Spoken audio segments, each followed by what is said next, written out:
Hi there, everybody. It's Dan Cirucci again, and I'd like to talk to you about the George Floyd affair, the 5 big takeaways from the George Floyd affair, the protests, and now the riots. But before I go into that, I'd like to say at the outset that I really have come to the conclusion that extending the quarantine has set the scenario and laid the groundwork for the problems and the riots and the unrest we're having now. It's made the situation much worse because for 10 weeks, you've had people idle, under stress, out of work, not productive, and not earning a living in many cases. Okay? Their lives have been disrupted. They are not normal, and they've been under tremendous stress. And you've had an awful lot of idle people. I'm not saying that this excuses anything that has happened in recent days. I am saying that extending the quarantine has been an aggravating factor in all that we've seen. And I think in retrospect, history may show that extending the quarantine was a very bad idea. Now, let me talk to you about the George Floyd affair, the protests, the riots, and the 5 takeaways from this.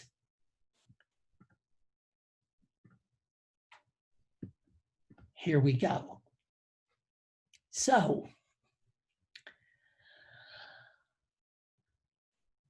what are the 5 takeaways from this? Number 1, what we've come to discover is that systemic is the new liberal buzzword. Systemic is the new liberal buzzword. Now, systemic's approach describes something that happens or exists throughout a whole system. It's everywhere. It cannot be localized or strategically addressed or corrected. It's like a cancer that has spread to every part of the body. So if something is systemic, okay, it means that it's throughout the whole. If you are systemically, if a disease has attacked you systemically, there's not very much that they can do about it. It's through your whole system. Liberals and leftists have created this idea now that racism is systemic in our society, that the racism that they say exists is part of our marrow, part of our DNA. It's throughout our entire system. If that is the case, and I don't believe it is, by the way, then what can you do about it? You see, no matter what you do, if it's systemic, and this is why they want you to believe that it's systemic, no matter what you do, it will not be enough. Racial injustice is not systemic in America.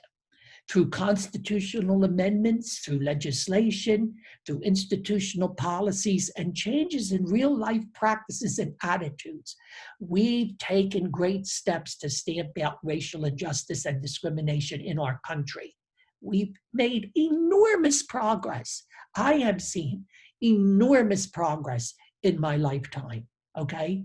Just as an example, I live in a very diverse community, in a building that multi-family units building that has Black people, white people, Asian people, Hispanic people, people of multiracial people, people of every religion and persuasion, gay people, straight people, okay? That is enormous progress.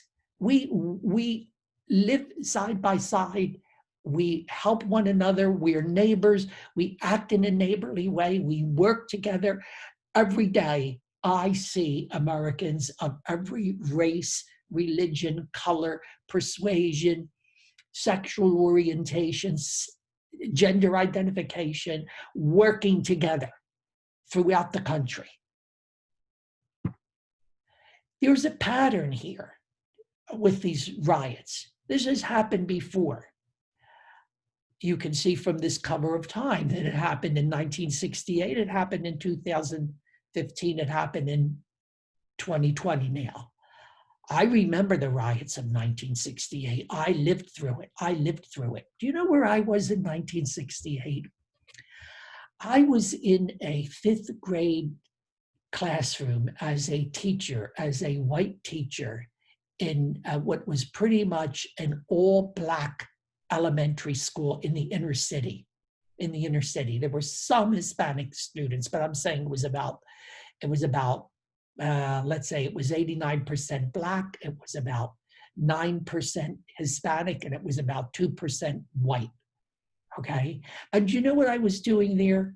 I was teaching kids about Black history a long, long time before Black history was a part of the curriculum in the schools. This was more than 50 years ago.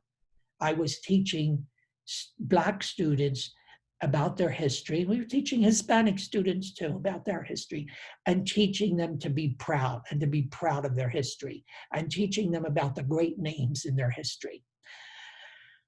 There were riots then.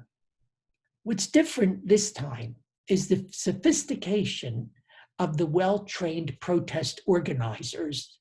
These protests and now riots are very well organized. The presence of social media, which allows for swift communication and mobilization.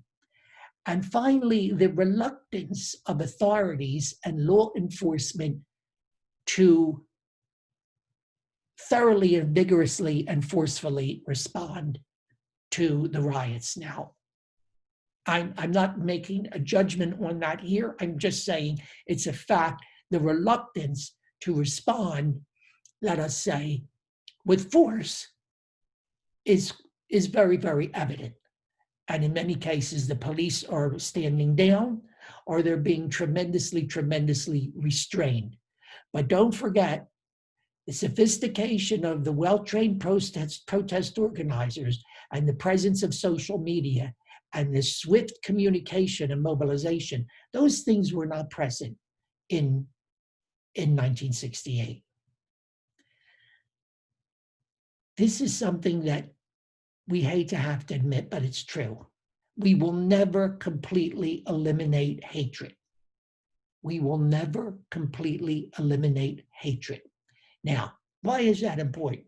It's important because racism is rooted in hatred. That's where it's rooted. That's where racism comes from. It's a manifestation of hatred. Therefore, it's near to impossible to totally eliminate. And any kind of prejudice, any kind of discrimination against any group because of hatred is near to impossible to totally eliminate. So if you begin with the idea that this is systemic and it's throughout our system, and your goal is to totally eliminate it, first of all, you're wrong in saying that it's systemic and that it's everywhere, because it's not. And second, you're wrong in saying you're going to have to totally eliminate it, because you can't. We don't have a magic wand that can instantly cleanse people's hearts and minds, folks. We can only hope to make progress step by step in countless ways, changing people's attitudes, feelings, and behavior. This is something that I learned as a public relations practitioner when I studied and then later taught public relations. If you want to change people's behavior, If you want to change people's behavior, you must first change their attitudes and their feelings. Feelings play a very, very important role. So you must change their minds, their hearts, their feelings. And then maybe you can begin to change their behavior. You can begin to get them to act, okay? Like I said, many of us, the vast majority of us, have had many of our attitudes and our feelings changed, and we are far more, I think, tolerant and understanding than we were. And it has manifested itself in our behavior, where we work together and help one another and work side by side throughout this country every day, every single day, in tens of millions of ways. I see it myself all the time. I saw it when I was a full-time part of the workforce. It was evident in a million different ways. Number 5, we can hold police and others accountable. Of course we can, and we are. That's exactly what we're doing now. So the notion that, they're not accountable, I don't think they've ever been more accountable, to be perfectly honest with you. But here's something you have to remember about the law. The law is applied to the specific circumstances and a specific situation. So when a law may have, while it may have very broad parameters when it's enacted, when it comes time to enforce it, it has to be applied to very specific circumstances and specific situations in order to be enforceable. The law is it's very exacting business. The law is precise and strategic. And do you know why? Because it seeks to be fair and just, and it can't carry out its mission of being fair and just if it's not precise and specific and strategic. Okay, so you're talking about something that's systemic, that's throughout the system, but the law has to be applied. At least they argue that it's systemic. I don't agree with that, but the law has to be applied in a very precise and specific and strategic manner. And because of that, in part because of that, the legal process is by its nature, the legal process is very methodical, detail-oriented, and time-consuming. It's time-consuming, folks. That's just the way it is. That's part of the process. And in the law, the process cannot be separated from what you're trying to do. The process is very important. It's intrinsic because the process helps to guarantee the integrity of the law itself. Now, let me leave you with this final thought, one final thought. In the end, our only hope may be the eventual blending of the races through intermarriage so that everyone, or most everyone, is multiracial. Now, the statistics will show that every year there's more and more multiracial marriages and families. In fact, this is the trend. It may not be a rapid trend, but we are definitely and increasingly moving in that direction. Now, that could be a ways off, of course. I'm saying it's just something to think about, that only when that happens will we be completely free of this racial question, this problem of the races. And we are moving in that direction. And that seems to be the future, as you can see from this illustration here, that everybody will at some point be multiracial, and this will stop, theoretically, it will stop being so important. Now, I hope that all of this has helped you to understand what's happening right now. And I'm going to end by saying, take heart. As I said before, people get along in this country every day. Every day, Americans are working side by side together as neighbors, as friends, as co-workers, all throughout our society.